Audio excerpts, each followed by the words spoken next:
glad you can join us. This is going to be a two-part series. Me and my friend Jason have a little chit-chat. Words don't control me. Not anymore. I stole that from Dane Cook. That's a Dane Cook joke. It's not mine. I just use it. But yeah, me and Jason, we get talking about all kinds of things, and I divided it up so it's a little more palatable. So I'm throwing that out there to use, so you know that. But thank you. Welcome to the podcast, Balance-ish. Guys, welcome to Balanced-ish. This is my podcast. This is my friend Jason. And Jason, I would normally say, in normal podcast, they go, hey, introduce yourself. I'm going to introduce you. This is what I know about you. Okay. That I'm just going to blah onto the humans out there. Number one, family, right? You got wife, 3 boys, 1 girl. They're older. Some of them are somewhat older. The daughter is college. 19, about to turn 20. Right. And then the boys kind of just The youngest one turns 14 tomorrow. Oh my gosh. I know. That's a lot. So fast, dude. Yeah. You own your own business, landscaping under the sun. You mainly what would you say your specialty is? Because I know you ask for certain things. What would be your specialty? Probably design. Design? Yeah. Okay, this is a great intro. As I just like, hey, I'm going to intro you. Can you tell me something really quick? Going back, your wife, how long have you guys been married? 20 years. 20 years. 21 this year. Yep. What? That's a long time. It's a long time to be with me. Solid point. Prayers go out to her, guys. Yes, Prayers absolutely. Yeah. As many as you can send. So, and then we're going to get into something kind of lame about you. You competed in the Highland Games. Yep. Right? Is that what they're called? I used to call them like Isle Games or Island Games. I'm like, the Island Games doesn't make any sense. And I guess Scotland is part of whatever. It is an island. It is an island, but I don't think it's called Island Games. Yeah, it makes me think of like Hawaii. But anyways, it's Hawaii. But yeah, so you competed in the Highland Games. And so this podcast is about like drive, success, all these things that, coming from people that roughly have succeeded in that in some way, shape, or form. Because I haven't. So I'm the normal people, and you are the guy that's done something. Wait a minute. I thought you said you needed somebody that succeeded in something, right? Shh. Just act Am I faking it? Yes. Okay. Act it out. So I like you're not just like some random competitor. Maybe you kind of got in every once in a while. Like you've like won stuff before. Yeah. So Highland Games for years. Went over into Scotland, was part of Team USA for amateur. So for a normie like me, when you say Team USA, immediately I think Olympics. Yeah, wasn't Olympics. Okay. Nope. Because they don't have that in Olympics. But it was 5 athletes versus 5 of athletes from Scotland. And so we traveled over there and competed against 5 of them in Newtonmore, actually. So is that kind of like what is it, the Ryder Cup and the Presidential Cup in golf, where everybody goes against the United States? Like, so does everybody brings like people from their country to go against Scotland? I don't think so. I think it just had to do with the guy who was setting up the Highland Games here, like in this area, and he would promote going over there and having a competition over there because that's where he's from, obviously. Right. Yeah. Does anybody do like Highland Games outside of Scotland? Oh yeah, I mean, there's Highland Games in every single state in the United States, and what about other countries? I don't know about other countries. Okay, because I haven't been there. Okay. So, but pretty much every state has Highland Games around the fall-ish time. Right. For you to build an American team, there's probably like scouts and stuff like that, like any other sport, to figure out who's the best. They would normally pick at the time kind of who was the top athletes to go over and compete, and if they were available at the time. Right. Because you guys probably had normal jobs outside. Most of them probably normal did. jobs. We actually left and went over to Scotland and missed our first child's first birthday for her birthday.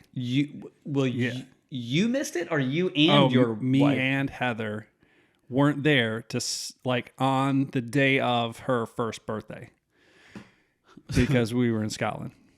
So she went with you and chose not to take the child. Yeah. Okay. Yeah, it was something. Yeah, and I bet. But it was a good time for us. And your daughter like, brings it up all the time, like, "Hey, No. Dad, you know how? Hey, you know how you guys weren't in these pictures for my first birthday? Yeah. Obviously, you were preoccupied with something far more important than me. Okay, so we had a birthday party for her, right? It just wasn't on her birthday day. Right? Who does a birthday on their actual nobody. birthday anymore? So we were good. Unless it's on a Friday, Saturday, or Sunday. Right. Nobody's celebrating their birthday Right. like. There might be something that day, like, oh, you'll do dinner or like have like a dinner like on a Tuesday, but for the most part, you're waiting till the weekend either before or afterwards. You for can have a birthdays. little piece of cake. Yeah, yeah. Maybe a balloon. So, so when you would go, so talking about like, I kind of want to get into this kind of right away. What was like your routine, like your workout schedule? I mean, because you're talking about picking up and lifting things for a like competition. So like your routine to do that, was it early morning? What would be was there a norm to a day? So at that time, I was, oh man, what was I doing at that time? I think I was training at a gym. I was personal trainer at a gym, and As you should be. Yep. And I would work out at like 5 o'clock in the morning. I would always work out early and then do my work and then train in the afternoon, probably 2, 3, 4 times a week. It would depend on if there was a competition coming up. If there was a competition coming up, then there was 7 different events, and I would usually pick 3 or 4 events to practice each day. Just because I wanted to win. Right. And speaking of that, like you have won before, right? Like you've won, like, and so I know this because you've told me this, but like, what's their trophy system again? It all differs, and so at the time when I was doing it, usually first place won a sword, and so I didn't know that, Which is so awesome. I had a buddy of mine, Tyson Trias.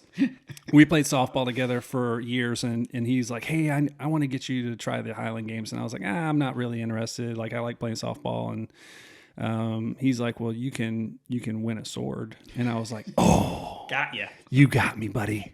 What kind of sword? What is it?" And so, it just depends on the game and what they give out. Some of them gave out shields. Some of them had plaques. Some of them had other stuff. So it just kind of depended. I say start the debate. I feel like that is the best trophy system on the planet. It's pretty cool. I mean, like, you get a forged weapon, a forged axe, as we have Stormbreaker sitting over there against the wall. Right. Yeah. Now, do they engrave it right away, like with your name on it? No, they just kind of go. Normally there isn't any engraving, and so Because there's no time. Over the years it was it would just give it like a general, like if it was a plaque, right, it would say winner of division, whatever the division is, and there was like different divisions, and so the winner of each division would get some type of trophy. But back in the day, it was only the best person for the day would get the trophy. Okay. And so like if you had C competitors, B competitors, and then A competitors, the A competitor who won the day overall would be the one who got the sword. Like right. The other person, like B, might get a little dagger. Yeah, a little dagger, skin knife or something like that. And the other person would get like a little spran or something else, And then like aluminum, all like fifth row they get like a wooden shield or like a pin. Just medals. Like, if like they won something, they would just get some dangly. Maybe like a sling. That's what they would be. I mean, they just get like a leather sling. Nothing's like super cool. Made out of like a guy's sock he just did like a few minutes ago. Yeah. But there was some cool stuff. I mean, when we started, some of the stuff was more forged and made. And then it kind of got into the things were just purchased.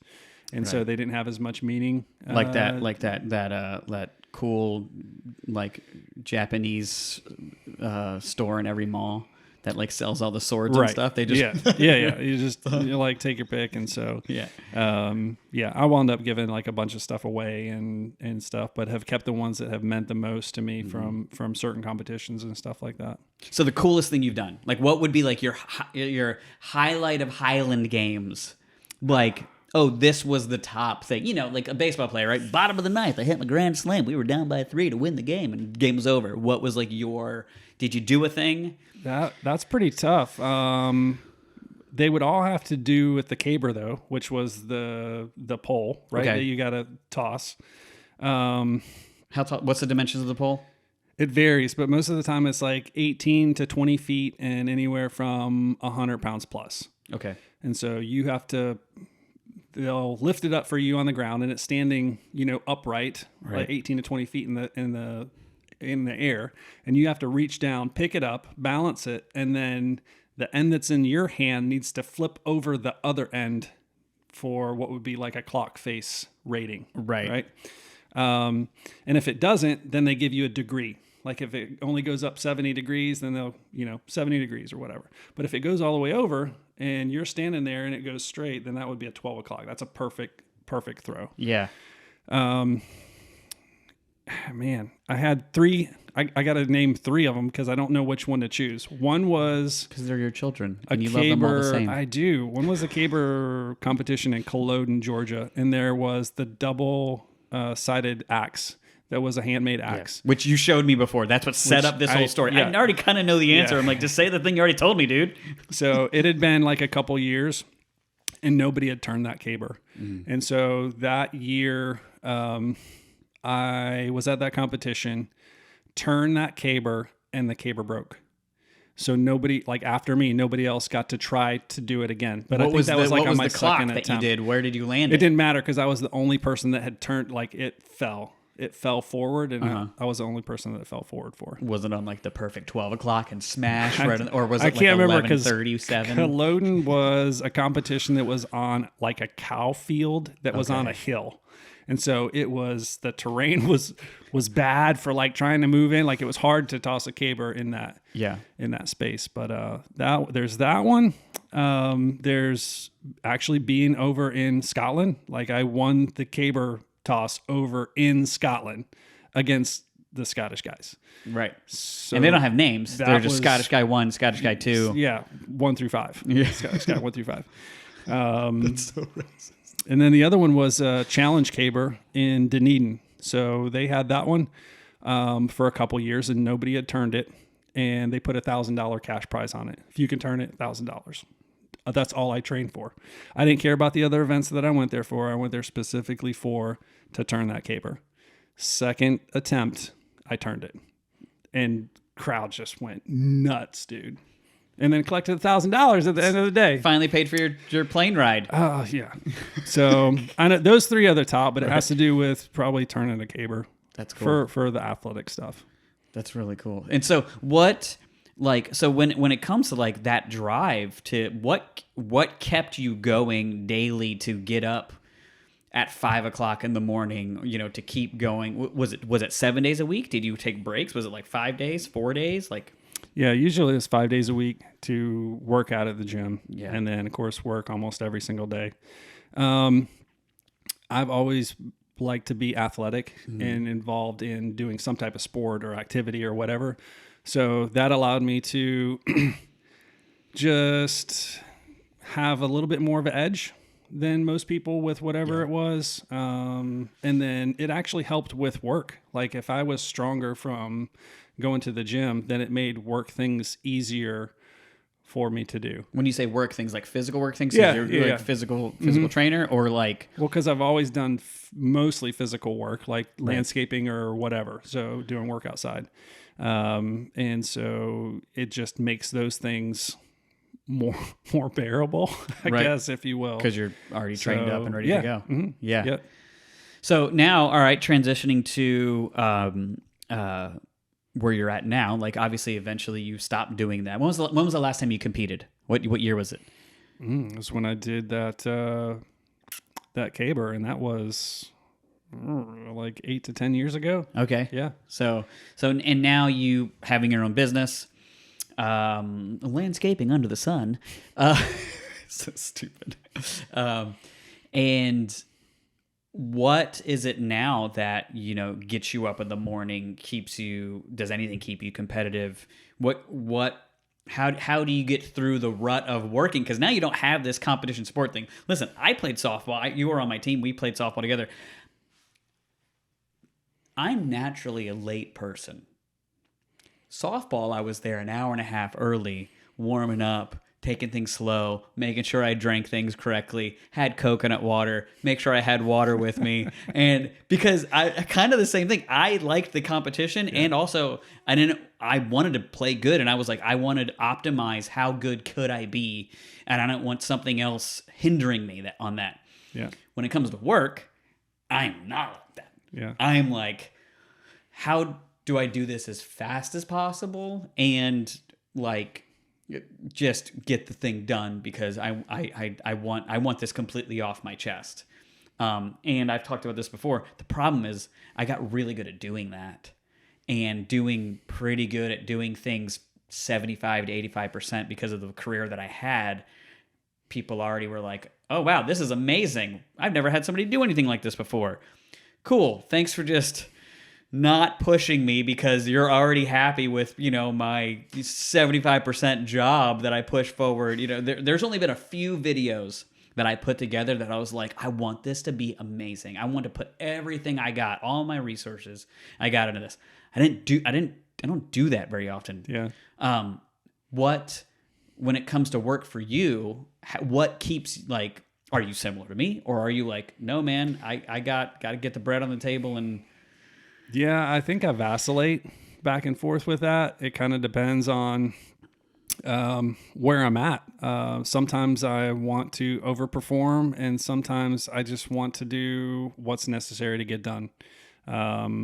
Some of that has to do with how hot it is outside, like it is right now. Right. Like, it's just brutal. So, just wanting to get the stuff done to be able to pay the bills and give myself the free time that I need to have with kids or family or whatever else. Or just not be in the heat. Yeah, or just not that. Yeah. I love air conditioning in Florida.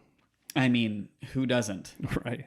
There was one person I met who was a military guy that anytime that he drove around places, he worked for somebody here in town. I'll tell you afterwards or whatever. And he wouldn't put the AC on in his car on purpose, because he was like, it gets you lazy. So anybody ever rode with him from one job to the next knew that they weren't going to get AC in the car. There was going to be no breaks during the day. I'm like, the windows would be down. Yeah. But I mean, I'm guessing he likes AC, but he just realized like, oh, it kind of would almost like make you lethargic and not work as hard. And I'm like, bro, that's torture, and you're not paying people a lot. It can, but you need sometimes just to take a break. Yeah. From the heat. So what's your routine now? Whenever you wake up what is your? No, let's not talk about now, Brett. So Monday through Friday, right? Me personally, I don't take Monday as like a personal day. I take Monday as like, I don't like Monday, so I don't really schedule work stuff unless like I have to. Other than that, like I kind of will plan it as like either getting ready for the weekend or the week, getting ready to schedule things or whatever. But then also only make that maybe like 4 or 5 hours. And then Tuesday is where I start booking people and I build it from, and the reality of it is that kind of works. My schedule isn't always even completely full from Tuesday to Friday, so no shame here, you could be like, hey, I video game until I started streaming at like 3 a.m. Then I go to bed. I wake up at 11:30 a.m. and hit my McDonald's. And no, I'm just kidding. No, can't hit the McDonald's. No. You also don't stream until 3 o'clock in the morning on playing Call of Duty. Don't do that either. Yeah. It's really different. Like, it's kind of changed through COVID. Like, we were super busy. I stayed busy and was working a lot on my property. And I heard it said just recently, like, if you're doing things that you can use more of your time in a condensed period, you're taking that from the future. You're taking that future either health or that energy. Hold on, say that again. If you're Yeah. So if I was working like 12 to 14 hours, Mm-hmm. right, for almost like 2 years, Okay. like on stuff, there's going to come a point to where the body is going to be like, I can't do it. So you're stealing that energy or that health from a future self. And at some point, you're going to have to come to terms with it.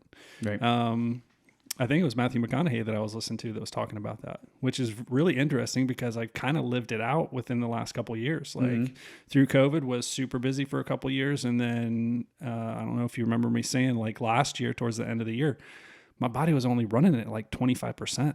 Like Okay. I had organs and stuff that were kind of shutting down. Now I didn't go to the emergency room or anything like that, but just, listening to kind of what my body does and stuff like that, and trying to get it back where it's functioning properly. And I'm still not 100% to where I was because, I feel like I still stole some of my future, my future stuff. So I've had to learn how to slow down a little bit instead of being like cranked all the way up all the time, always go, go, go, go, go. Yeah. To be like, okay, well, I just need to rest and get to the point to where I can manage what I have for today and then let my body recover from that, especially during the summertime. But I mean, normally my routine now is like waking up somewhere around 6 o'clock and I'm going to bed somewhere around 9 o'clock. And Okay. That's a good amount of sleep. Yeah. Yeah. And it takes a 8 to little 9 bit hours. more to recover right now. And I think it's maybe only temporary or not. I don't know. So it's kind of new. Yeah, I mean, years ago, I actually invested into a good camera bag that had wheels, kind of for that same reason. Like, I could have got a cool backpack that hold all the same things, but I'm like, I got a brother that does flooring, and he does his knees are shot, his back is shot. I don't do anything nowhere near that hard, but I thought of that idea of like, I'm going to get something with wheels that I can just easily roll. I'm already walking around. I'm up and I'm moving a lot. I'm not carrying a bunch of stuff all the time. Sometimes I carry stuff on purpose where I'm like, people will be like, hey, let me help you with that. I'm like, nope, this is my only workout I got today. Yeah. But I thought about saving your back, saving your knees. I feel like that whenever you think about it as you get older, like those are the things that like they start to go, and so to protect that going forward, or just, also just keep doing ab and back workouts. You know what I mean? Yeah. I mean, that's super important. Staying flexible and keeping core tight and doing some type of mobility type of work is really important as we start to get older.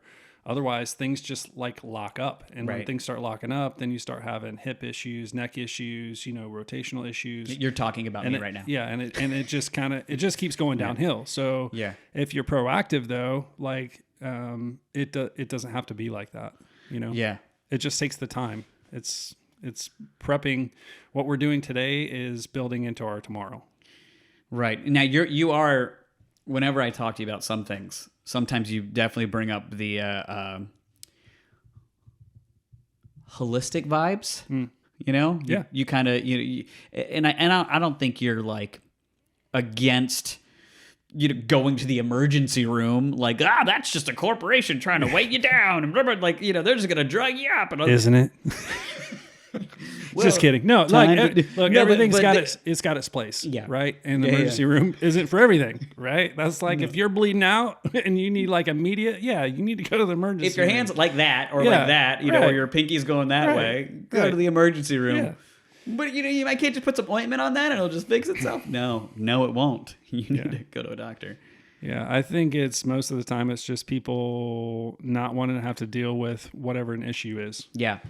And then forgetting about it and setting it aside until it becomes something that's more important to where you have to do something. So it's like rest, right? Mm-hmm. Like if you continue to push your body, and you don't give your body the rest, you don't take a vacation or whatever, you're going to wind up getting sick.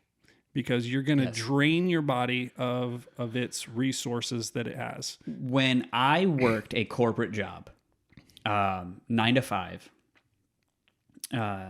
I remember I think it was about 6 to 8 months in a row, I would basically get a cold I'll be sick for maybe 3 or 4, 5, 6 days, kind of come out of it. And then a few weeks later, I'll get a cold again. Like I think it was roughly 8 months where I was just like, this is just nonstop. And it was very stressful. And I could tell like your body's under stress. It wasn't like I'm doing hard work. Heck, at one point I was a video editor, you know what I mean? But the mind definitely like you're just drained. You're drained, you know, and then whenever you're drained and then you go home, you can have a day or two or even a season like that. But you also have to understand like, you have children, you have a family, you have these, and guess what? Your corporate job, even though I worked at a church, when it really comes down to it, they don't care.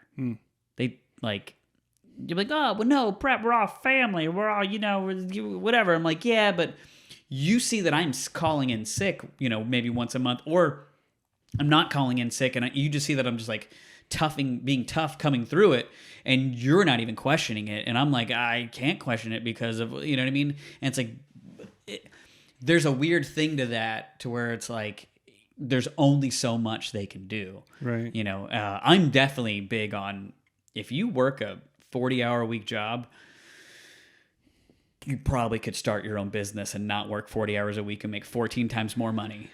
I think that don't get me wrong, people need to be worked. People need to workers. Yeah. But also, if everybody did that, corporations would then have to either hire contractors, with which they would pay more, and a contractor would get their rate, or, and I literally have never even thought about this to this degree as much as I'm talking about this right now, or they would just have to pay staff members and pay people more of what they're worth. You know, especially, and I hate talking about the idea of working at a church, but if you're a big giant mega church and you're making people do these things, and you're like, we're all a family here, but yet you call this guy to go do a thing immediately, but yet he had plans with his wife later on that night, and now he has to cancel that for you, and that happens even 2 or 3 times a year. Like, it's hurtful. You are saying I'm first as the church. I'm first. Then comes your wife. Yeah. You're not even going to get. You're actually making me feel bad. The fact that I actually have to, you know, say yes or even no to that. You know, you're not even reading that part. You're just saying I'm inconvenient.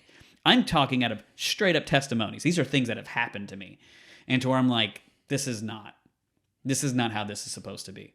So, anyways, there's my banter against mega churches and working there. And the thing is, I have so many friends that work there, and I'm like, bro, I know how hard you work. I know you worked harder than I do. You would make so much money just not working there and putting a little bit of effort into getting it. Now, again, it's scary.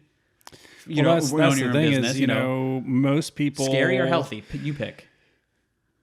Most people are willing to deal with that little, you know, not having to feel scared or not having the fear of, I know every week that I'm going to get pretty much this amount from my paycheck. Yeah. And I don't have to go out and find it. It doesn't depend on me. So it's like the least amount, but I don't know. That's a hard thing. But at some point, because I've had guys that have worked for me, right? And that have said, you know, I want to start my own thing. Okay, cool. And they start their own thing. And I'm glad for them. Like they're taking the steps to do something more, but always come back with, man, I had a hard time getting people to work, or I had a hard time for them showing up, or they just wouldn't do it as fast as what I needed them to get it done. Yeah. And those were the same things that like I would have issues with them. But then when they're on their own, it actually would make them a better employee. It makes everybody a better employee to work for yourself. Right. Because then you can understand the viewpoint of the employer. Not that I'm like, you need to do this work, right? And I'm not going to hardly pay you anything for it. Not anything like that, but just to understand concepts of business and stuff like that. I don't know why business stuff isn't like almost like in school, like why stuff isn't taught in school. Things have changed from when I was in school, right? Like there's different economics schools that you can go to, and you can. I think that's a common class there's, in high school. I was in my high school, economics, but I don't know if that's not exactly the same. Yeah, it just seems like there's some more life skills that could be taught in school, or you know, promptness, or. I don't know. There's tons of stuff that seems like. Yeah, you would have to. Me personally, I growing up not not taking on like the school system and education very well, not being able to read until later on in life, being pretty good at math, able to comprehend that way better than between reading and English and literature and anything like that. But being kind of always feeling as though like I was always roughly the last in my class that was actually trying, so you feel like most people are smarter than you. So, but that's all just like a system that was built by us that we put into place.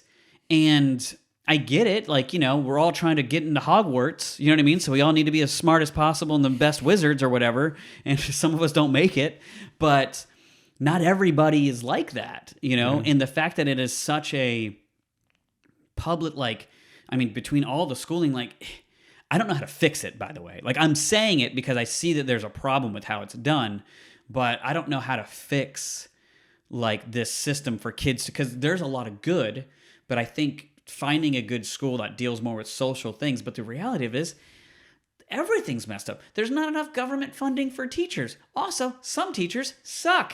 And they shouldn't be teachers. Yeah. Yeah. So it's like it's not this like blanket just thing of like but I do think like there is this cattle grade system, which I don't know the theory of, or the thing where school came from was cattle grade, getting into workery, factory workers, all that kind of stuff. But are you a grade A student? Are you going to be able to produce when you're an adult? Right, and that's literally the idea. I know. I don't know what the fix is, right? Everybody just homeschools and learns a trade, but also learns their math and their English and the whatever. Obviously, but we do need doctors. We do need lawyers. We need people that do need to be educated. Yeah. But I almost feel like, I don't know, man, that's hard, because then it's like, at what point for a child to go become that, they need to be built up into this. That's why, again, I don't have a solution. I just see the problem. And I did learn that at one of my jobs, which I had a really cool boss, like the high up boss. And he was like, hey, if you ever have a problem, that's fine. Tell me all your problems. Also, take a few extra minutes and figure out what the solution is. So tell me your problem and tell me the solution. And then we'll work from there. Rather than just complaining, just blatantly complaining. And I try and take that. I roughly put that everywhere. I put that in relationships, my own job and work and things like that, parenting and all kinds of stuff, where it's like, if I have a problem, I also I want to have a solution too. Yeah. But anyways, there's a little bit of my rant. Yeah. Well, we're in a completely different world now, really within the last 10 years, and with COVID and all the stuff that happened with that. And opportunities for kids are a lot different than what they were when I was younger. Mm-hmm. There's kids that are making millions and billions of dollars doing stuff with, social media and mm-hmm. podcasts and stuff like this that I won't ever make that amount of money. No, and it's scary. And the ones that figure out the rhythm and how to do it, it's sure. great. And the ones that don't, here's the other problem too with that though. You also have, it's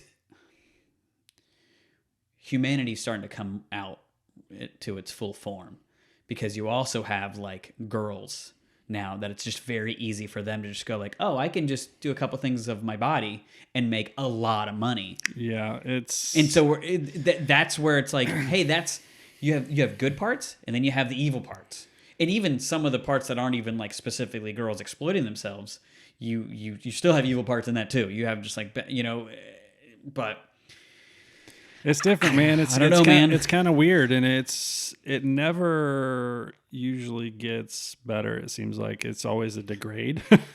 Well, I would almost in some way. I would almost say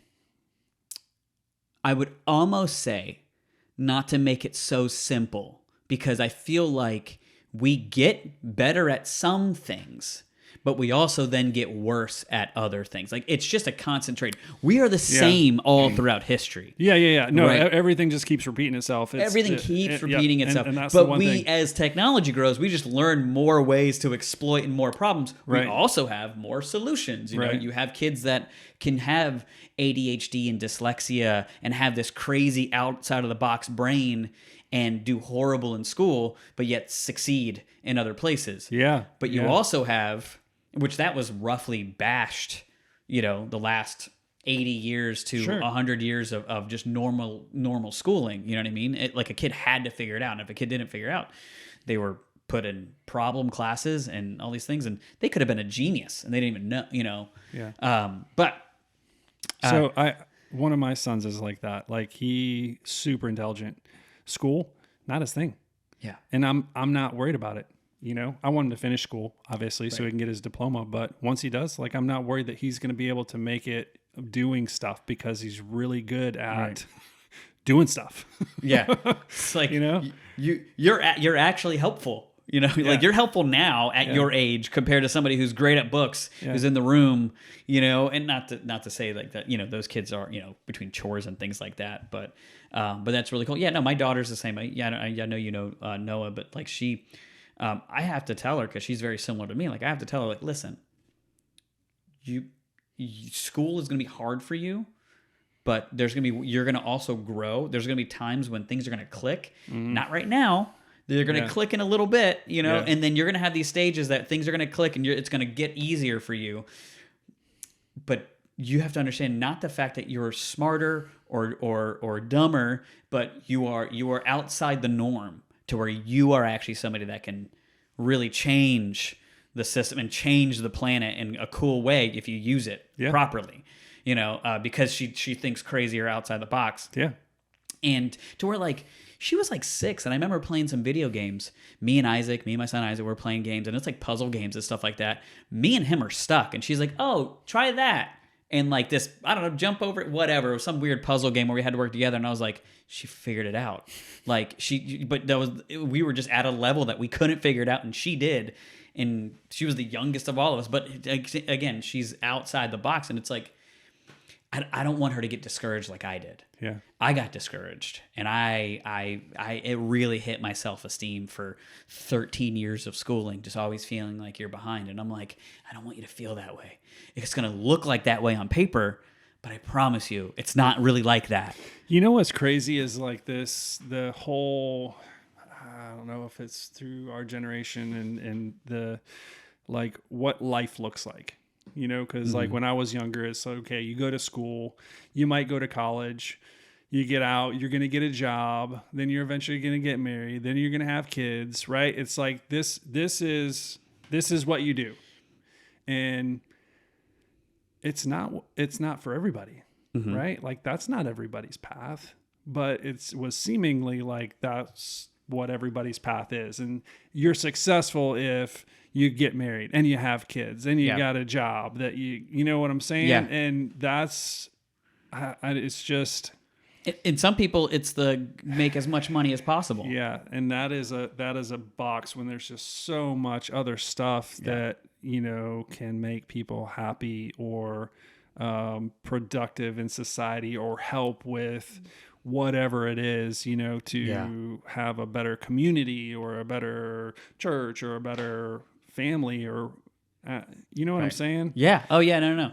I'm going to switch gears a little bit. First off, very impressed with the fact that you still roughly wake up at 6 o'clock in the morning. It depends on how hard the day was prior. But if I'm waking up at 6 o'clock in the morning, it's because I couldn't sleep the night before and I have problems, And if that's the case, I probably was up at 4:30, and then I'm probably like trying to plan a nap sometime in the afternoon. Still is sometimes at 5. Like if I'm in bed at 9, 8 hours. That's really the max I can get. You know what's cool about routine? Don't make it routine. Like change it up every now and then.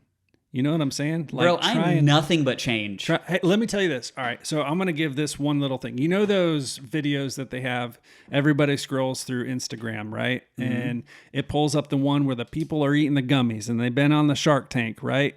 And you can have these little gummies and you can lose all this weight and stuff, right? And then I'm always interested because I do like holistic things. I do like working out. I do like how the body works and like knowing more about it. And so I always click on it and I'm like, what does this person have to say about it? And then you got to listen to like this 30-minute long video on somebody saying how amazing this product is. And if you wait to the end of the video, then I'm going to tell you what it is for free, right? bro, it's like you never get to the end of the video. I leave because I'm like, I don't have time for this. So here's the okay. I'm about to get really personal with you guys. No, this isn't gonna be good. This is not gonna be good. I'm not.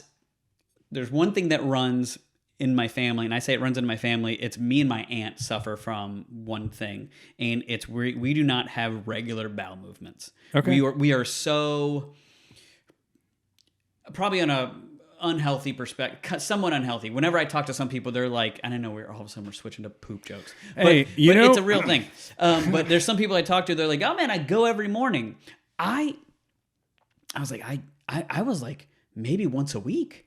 Yeah. But then I ran into one of those videos. Yeah. And it was like, oh, you're having problems with your bowel movements, blah, blah, blah. And it's like, here's this Harvard person, and she's going to tell you exactly what you need to do. And here's why you're going through She was that. wearing a white coat, wasn't she? She was. Absolutely. Every time. Everybody that's a doctor always wears a white coat on the video. And so here's the thing, though. It worked. Yeah. Because it was a problem for me for so long. Okay. Right. My whole life. And I'm like, I drink water sometimes. Sometimes I'll change my diet to where I'll have more fiber. And she's going through the whole video of like, it's not about eating more fiber. Yep. It's not about drinking more water, because people that don't drink water and that don't eat as much fiber, they eat the same stuff you do. They're going, what's the difference? Yeah. And then she's eventually, she just keeps going and not saying what it is. Isn't that horrible? I found out what it was. What is it? Berberine. Is that what it's called? The medicine I think it's like berberine. I think it's berberine. Berberien. I have it on my thing. Really? Yeah. And so I've never heard of berberine. Either have I. And I was like, I'm gonna order this. Okay. And not to get too gross or whatever like that, but it made me a little more regular. Okay. It actually basically worked. It's some sort of, and that makes sense that it would be some sort of chemical imbalance that's in my body, the way I'm, my brain is, or whatever, that signals that are being sent to the whole body isn't the same as somebody else. It's not always specifically fiber and water. Because the thing is too, if you have a bunch of fiber, but you didn't have enough water, you actually have the opposite effect. Yeah, constipate. That's how they made bricks in Egypt. That's literally what they would do. They would take fiberous material. Is that where shit in a brick came from? Maybe. Did we just discover that? Hey. Sometimes you just talk and you're like, oh, it clicks. That's where that sign came from. It's funny. This is the kind of stuff like that more people need to talk about that don't normally talk about. Like, I feel like I'm on Dax Shepard's show. Have you ever listened to Dax Shepard? No. You should. Like, he likes talking about like people pooping their pants and like all kinds of stuff like that. I had the opposite problem. There's people that call in with stories about stuff like this. It's pretty funny. Hey, we've gone camping before, Yeah. right? And like we've gone camping for a few days. I've yet to use the bathroom in the woods. Really? Yet to use the bathroom. That's the place to go, man. Okay. Yeah. Yeah. No, my body is like meh. Like nothing's that. If I ever travel, if I'm gone for like, a few, like I was gone for a week. Like my body was like, I did eventually, but like my body was like, you're not gonna do anything for a while. Okay. You gotta get really comfortable. But no, if I go for like a 2-day camping thing, I know nothing is going to happen. All right. Yeah. So you're gonna like sneak some like chemical laxatives. No, in my not next drink. laxatives. Oh, look what Brett's about to do. Brett, where are you going? So what is berberine? What is it? Like a root, or is it where's it come from?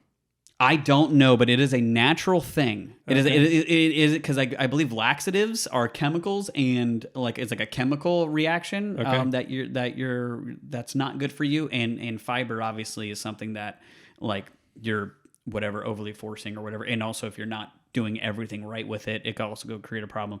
I could go get it. Hold on. Yeah. All right. Okay, I'm back. I actually went and got the berberine. Yeah, it is berberine, 1,200 milligrams. That's what that is. I don't know what it is exactly. Ingredients: vegetable capsules, rice flour, maltodextrin. Maltodextrin. Do you know what that is? It's maltodextrin. And that's what it is. And magnesium stiltrate? I don't know. Stearate. Is that what you were saying? Is that how you were saying that?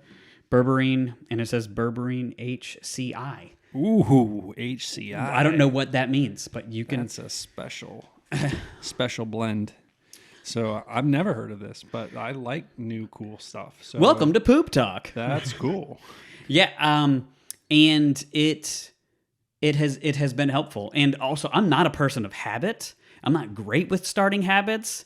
I mean, unless it's like, this is my problem. I can know something is good for me, Yeah. right? But nothing to where I care. Like, I feel like it comes across as not caring, but it's like, unless there's like a fire, I'm like, oh, that's a good idea. And I just never get to it. This was like, this is one of the reasons why I actually kind of committed to this was, one, death. Like, one of the, there was I believe a Japanese man born in like, I'm going to butcher the story, but it's like 1800. He lived supposedly 150 years, and he was a teacher, I believe, here at one point up until the 50s. I don't know. It was one of those weird stories. 115 or 150? 150. 50. Wow. And supposedly his diet was regular cleansing. Straight berberine. Straight berberine. It's like, Right from the plant. That's the only thing he ate was the plant. He grew it, and he did. No, I don't know. And vitamin D from the sun. No, but he was constantly doing cleanses. Right, and it was tea, and it was like rice. Yep. He was having a lot of, and that's pretty much what he would do. So he was keeping his body moving, and so, as gross as this might sound, toxins are toxins, right? You get them out, you get them out. Yeah. And so, which is crazy to think about, because actually, I believe Scripture says you won't live more than 130 years. This guy beat it by 15. Whoa, I'm cutting you off here. It's getting too crazy. I know. But part 2 is going to come out next week.